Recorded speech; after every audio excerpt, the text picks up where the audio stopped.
Hi, I am Prithvi Kothari and you all must be imagining now and then. It is a thing that all of us do. Without it, life would be colorless. There would be absolutely no flavor without it. You all must be wondering what exactly imagination is. Imagination is the ability to develop ideas, images and sensations in your mind on a particular topic. Imagination is very important for achieving success. It guides us how to achieve our dream.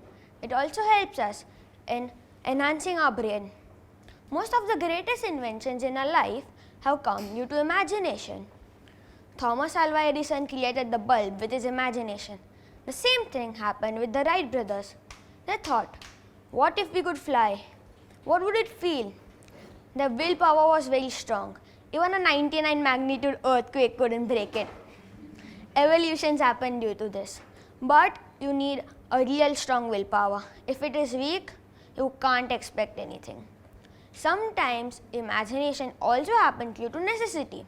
In order to achieve things with our imagination, you need a strong willpower. I used this technique and it helped me to win my first cricket match. And I imagine a lot. Now, don't think that I am very successful. Most of my imagination is daydreaming. Daydreaming is the quite opposite. Imagination leads us to success, whereas daydreaming leads us to failure. In imagination, we work for our dreams, and in daydreaming, we don't. I can give you a great example. My geography exam was the next day. I was sitting on my swing, my favorite music was playing, and a thought flashed in my mind.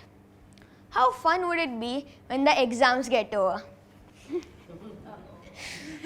Then, suddenly, the angel popped up and said, don't waste your time, you have to study for your exam.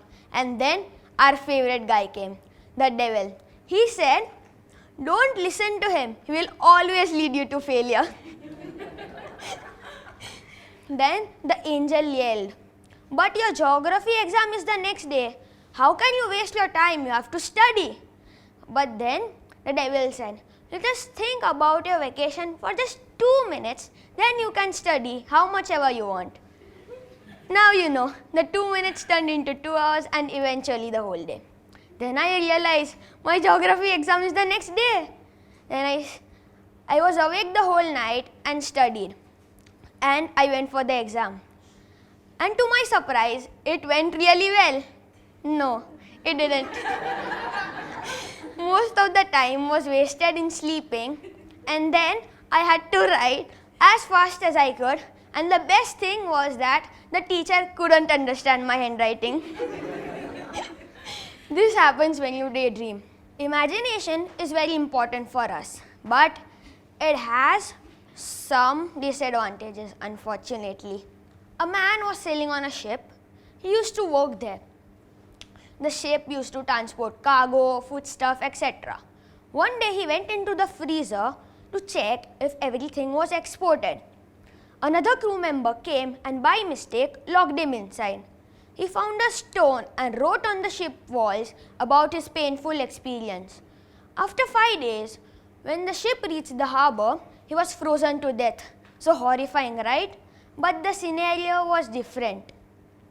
The temperature was just about 19 to 20 degrees. And there was still some cargo left which contained foodstuff which he could access through.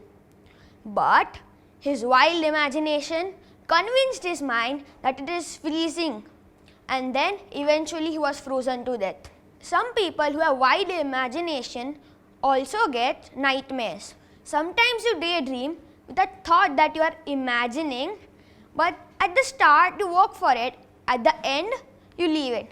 This happens when you think that I've grown so fat, now I have to exercise. You try exercising, but then you say that no, it is too hard. What should I do? I'll stick to walking every day. At the first week, you walk. Nothing can stop you. But after that, you say that I'll go for a little lesser time as my legs are aching. The next day, you say that my legs are aching even more, so I'll go for a little more lesser time. And then the third day, you say, I was sprained in my leg, I won't go today, but actually, you don't have one. The next day you say, no, his sprain hasn't healed yet, so I don't go. Then you say, I have so much work to do, I can't go today, I'll go tomorrow instead. And that tomorrow never comes. I wonder what the world would be if everyone imagined, not daydreamed. Thank you.